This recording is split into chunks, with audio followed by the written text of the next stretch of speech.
सच्चिदानंद सद्गुरु साईनाथ महाराज की जय। जैसे कि मैंने आपको बताया था कि सेंचुरी सीमेंट बैकुंठ जो रायपुर छत्तीसगढ़ की राजधानी से 40 किलोमीटर दूर कारखाना सीमेंट कारखाना स्थित है, लेकिन अभी उसका नाम अल्ट्राटेक हो गया है। वहां पर मैंने विभिन्न पदों पर मैकेनिक के पद पर कार्य किया और मेरे घर पर बाबा की पूजा अर्चना होती थी। हर गुरुवार को संगीतमय भजन होते थे और करीब 40 से 50 भक्त हर गुरुवार को भजन में आते थे। और इतना ही नहीं, जब मैं भजन गाता था तो वो मेरे साथ में भजन को दोहराते थे।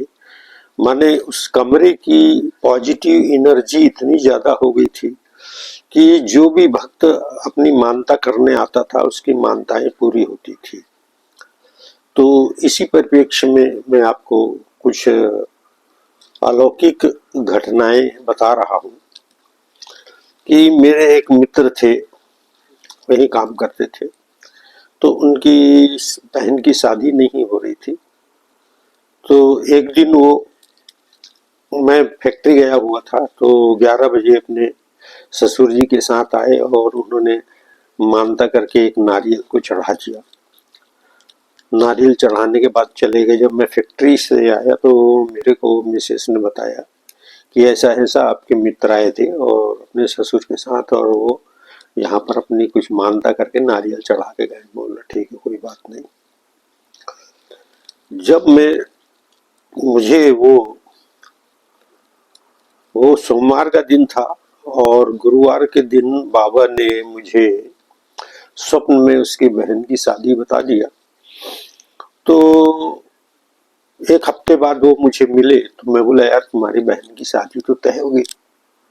तो बोले, मैंने तो किसी को नहीं बतलाया, आपको कैसे पता चला? मैं बोला कि तुम किस दरबार में गए थे? बाबा के दरबार में ना। बाबा ने ही मुझे बताया। तो उन्होंने फिर उसका समाधान किया कि हाँ बिल्कुल सही बात है, बहन की शादी हो चुकी है और हम लोग ज्यादा किसी को नहीं बताना चाहते, इसलिए हमने नहीं बताया है। अब 1997 की ही दूसरी आपको एक घटना बताता हूँ कि जैसा कि मेरा घर जो है बाबा की पूजा होती है, तो इतना प्रसिद्ध हो गया था कि नेवरा तिल्डा से आसपास के लोगों से, भाटापारे से भी भक्त भजन संध्या में शामिल होने आ जाया करते थे। तो तिल्डा नेवरा की एक लेडी आई। मैं उस समय गुरुवार का दिन था, 97 की बात है, नवंबर दिसंबर की बात है ये, 97 की। तो वो भजन जैसे ही मेरा हवन कार्यक्रम समाप्त हुआ तो वो मैं ध्यान में था, तो मेरे बाजू में आके बैठ गई। जब मेरा ध्यान खत्म हुआ तो उन्होंने कहा कि अंकल, मेरी 2 लड़कियां हैं और मुझे एक पुत्र चाहिए। तो बाबा मुझसे क्या बुलवा रहे हैं? मैं बोला, तू चिंता मत कर, तेरा पुत्र होगा, लेकिन जैसा मैं तुझको बताऊंगा तुझको वैसा करना पड़ेगा। यदि तू कर सकती है तो निश्चित तू ये समझ ले कि तेरा पुत्र होगा। और आपको एक बात और बता दूं मैं कि मेरे यहाँ जितने भी जो भक्त लोग पैसे चढ़ाते थे, उन पैसों को मैं एक डिब्बे में भरकर रख देता था और उसके बाद में जैसे भी 100, 200, 300 रुपया होता था तो मैं शिरडी से साईं चरित्र की किताबें बुला करके और सब भक्तों को बांटता था, जिनको भी आवश्यकता होती थी। जबरदस्ती किसी को भी नहीं करता था। तो मैंने भी इसको एक किताब दी और मैं बोला, जा तेरा पुत्र होगा, अवश्य होगा। बाबा मुझसे बुलवा रहे हैं, मैं क्या बोलूंगा, मैं तो माध्यम हूँ, लेकिन बुलवाने वाले तो बाबा है।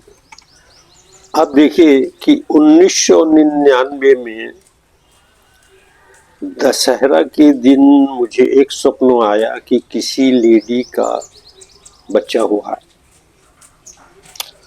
मैं कहीं बाहर था, वही मुझे स्वप्न आया।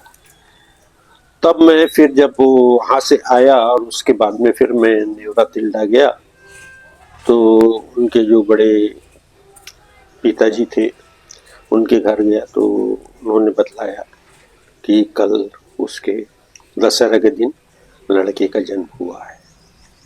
तो बाबा की ऐसी अनन्य लीलाएं हैं। इस बैकग्राउंड में जो फोटो चलती हैं वो मेरे घर बाबा की प्रतिमा, मेरे घर पूजा होती थी, पूजा मंदिर, वो सारी फोटोएं मैं इस बैकग्राउंड में भेजता हूँ। उनको आप देखिएगा, वो समझ लीजिए 31 साल पहले के वो मेरा दरबार है बाबा का। अब तो खैर नहीं लगता है क्योंकि मैं जनरली बाहर ही भजन कार्यक्रम के लिए रहता हूँ। घर से वर्तमान में मैं पूना में रहता हूँ और पूना में ही मेरा मतलब बेटी का घर है, वहीं रहता हूँ। और मैं करीब 9 महीने 10 महीने पूरा भजन करते हुए बाबा के पूरे ऑल ओवर इंडिया में घूमते रहता हूँ। तो इस प्रकार मेरी एक्टिविटी है। और आप लोग ये जो माला बड़ी वाली फोटो है उसमें मेरा नंबर आता है। उस नंबर में मुझे कई भक्तों ने कि गुरुजी आपका नंबर चाहिए, तो वो उसी में रहता है नंबर, बात कर सकते हैं, ऐसा कुछ नहीं है। बाबा ने मुझे तो आपकी सेवा करने के लिए बनाया है, तो मैं सेवक हूँ, आपका सेवा करूँगा। मैं नहीं बोलूँगा, जो कुछ बोलना है बाबा ही बुलवाएंगे। तो इसी के साथ ही मैं अपनी वाणी को विराम देता हूँ और बोलो जय साई राम। सच्चिदानंद सदगुरु साईनाथ महाराज की